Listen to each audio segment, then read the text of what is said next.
Governor Janet Mills blasted President Trump today. Janet Mills clashed with President Trump, sparring with Maine's governor. Is Maine here, the governor of Maine? Not here. Are you not going to comply with it? I'm complying with state and federal laws. We are the federal law. You better do it. You better do it because you're not going to get any federal funding at all if you don't. The governor said, See you in court. see you in court. I did see him in court, and we won. Federal judge ordered the Trump administration to unfreeze federal funds for the state of Maine.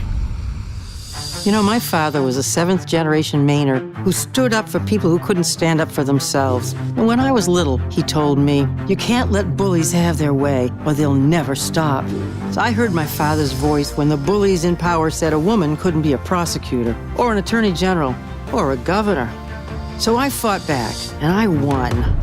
And yes, it was my father's voice I heard that February morning when the President of the United States confronted me. We stood up to Trump and stopped him from cutting the school lunch program for Maine kids.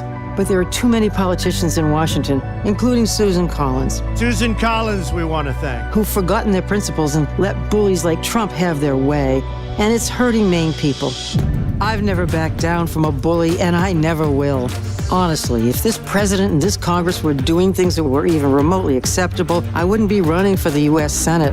But when Trump rips away health care from millions of Americans and drives up costs on everything from groceries to housing to trucks and cars, then turns around and gives corporate CEOs a massive tax cut, and Susan Collins helps him do it after she helped him overturn Roe v. Wade, I hear my father's voice saying, fight back, Janet. I won't sit idly by while Maine people suffer and politicians like Susan Collins bend a knee as if this were normal. My life's work has prepared me for this fight, and I'm ready to win.